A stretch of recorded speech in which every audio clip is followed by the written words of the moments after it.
अस्सलाम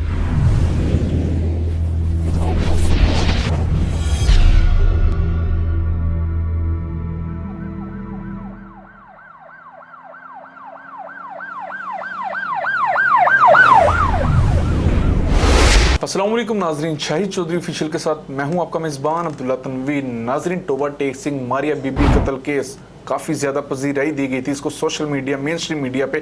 इस हवाले से केस के हवाले से कुछ अहम तरीन खबरें थी जो कि मैं चाह रहा था कि आप तक लाजमी मैं पहुंचाऊं, क्योंकि केस अब अपने मंतकी अंजाम तक आन पहुंचा है।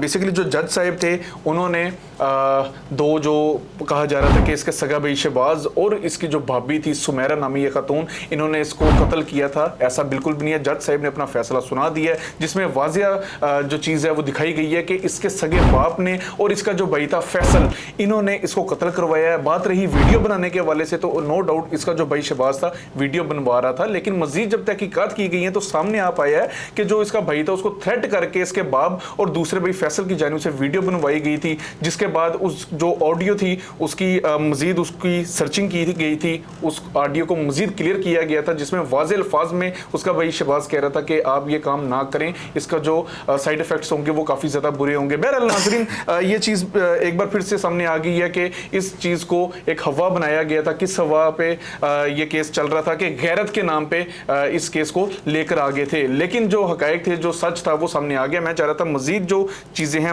मजीद जो सवाल आते हैं हम जानेंगे senior crime analyst Shahid Chaudhary साहब से। अस्सलाम वालेकुम सर। वालेकुम अस्सलाम सर, कैसे हैं आप? अल्लाह का शुक्र। अच्छा सर, ये जो केस हुआ है बेसिकली इसका थोड़ा सा अगर हम बैकग्राउंड देख लें तो कहा जा रहा था कि जो इसका भाई था फैसल, उसको मारिया देखती है किसी लड़की के साथ। मारिया उसको फैसल को डराती भी है, धमकाती भी है कि मैं अब ये जो चीज़ है तुम्हारे बाप को बता दूंगी, और उसके बाद उल्टी गेम उसका भाई फैसल खेल देता है, इसके बाप को बताता है कि ये जो मारिया है इसके नाजायज़ ताल्लुकात हैं बाहर से, ये हामला भी है और इसके साथ नाजायज़ ताल्लुकात इसी के सगे भाई शहबाज के भी हैं, जिसके बाद बाप इसका मौक़िफ़ सुने बगैर इसको कत्ल करवा देता है और बड़ा पुर-इत्मीनान नजर आ रहा होता है। सर, आप क्या कहेंगे, ये गैरत के नाम पे एक बार फिर से एक और कत्ल सामने आ गया? हर कत्ल को ये गैरत का रंग ही क्यों दे दिया जाता है? पता है क्या, इसमें सबसे बड़ी ये चीज़ है कि इस केस को जो है ना एनजीओ ने बहुत ज़्यादा हाइप, इस एनजीओ की वजह से बहुत ज़्यादा ये केस जो है ना हाइप पकड़ गया था।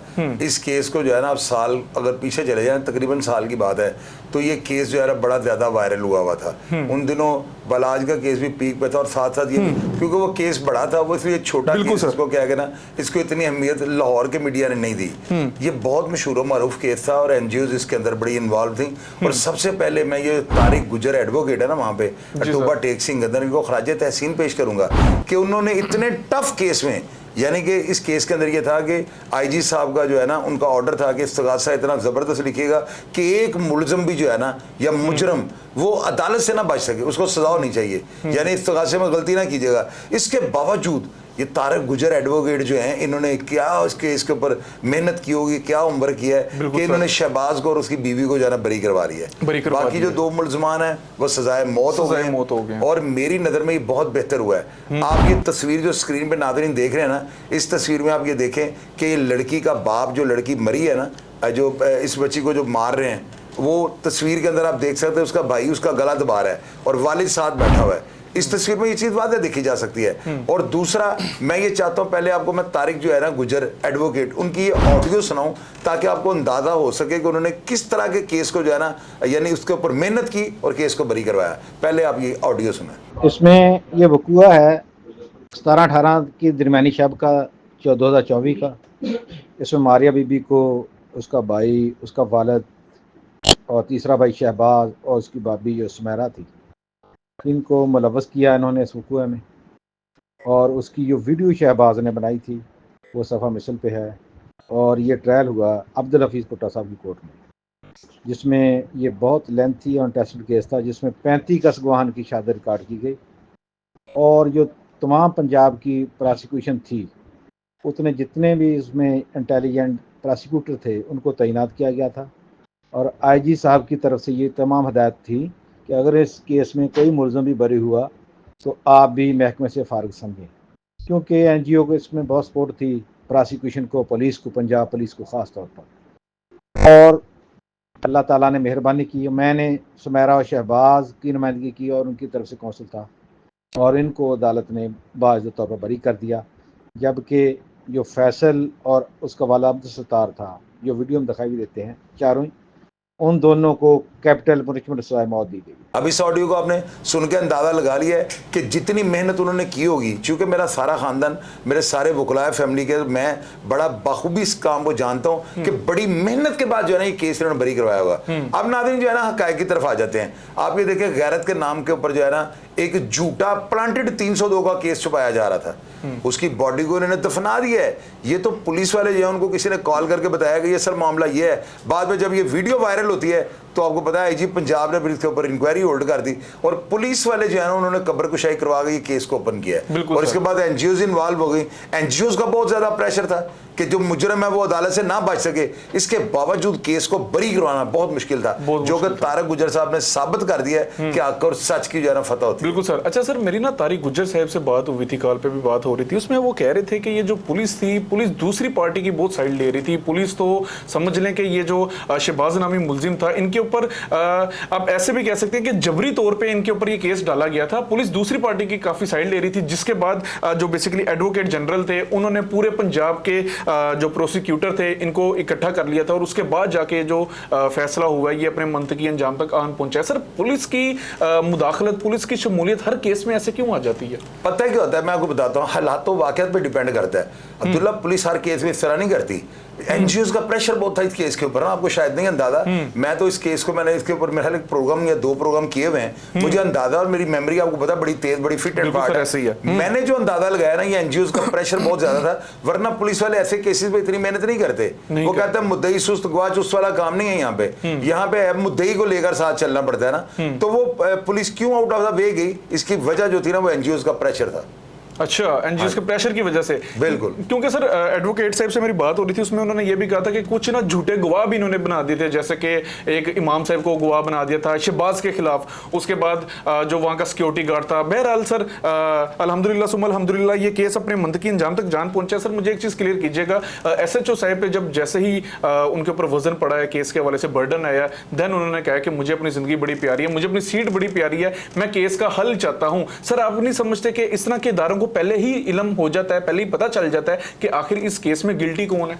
अब्दुल्ला, पता तकरीबन लग जाता है ना, लेकिन मैंने आपको जो बात बताई है कि मुद्दई को राजी करना होता है। ऐसे मर्डर केसेस में ना आप जो है मुलजिम के साथ, उसके साथ अपनी हमदर्दी नहीं जता सकते, मुद्दई को राजी करना था, क्योंकि उसका नुकसान हुआ होता है। अब मुद्दई अगर झूठ बोल के पुलिस को जो है उनके आंखों में मिर्चें डाल के मिसगाइड करते तो पुलिस का इसमें क्या कसूर है? मुझे आप बताया ना। कोई भी एसएचओ ये नहीं चाहता कि वो झूठी कार्रवाई करे।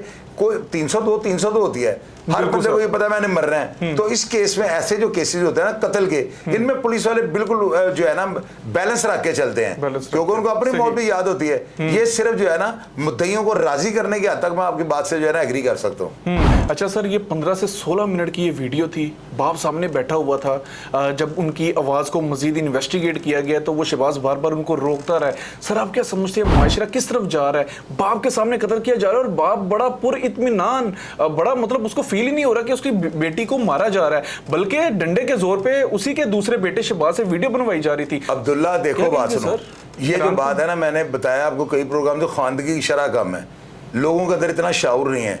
ये जो भी वहां पे हो रहा है ना, ये उस बाप को मिसगाइड किया गया हुआ है।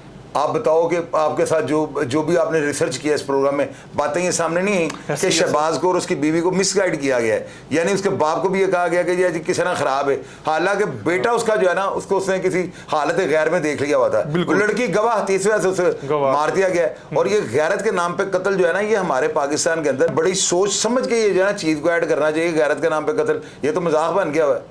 कोई बंदा भी किसी को मारता है गैरत के नाम पे कत्ल, इसके पीछे जो सरकमस्टांसेस अब वो आए तो होशरुबा, मैं तो हैरान परेशान होगा कि ऐसे भी होता है। बिल्कुल सर, ऐसे ही है। सर, क्या रीजन है हमारे यहाँ पे अदालतें गैरत के नाम पे कत्ल में मोस्टली जल्दी इंसाफ क्यों नहीं कर पाती? हमारे पाकिस्तान में तकरीबन 2 से 3% रेशियो है सर, जहाँ पे हमें इंसाफ मिलता हुआ नजर आता है। क्या रीजन? अब्दुल्ला, ये बस अल्लाह खैर करेगा ना इंशाअल्लाह ताला।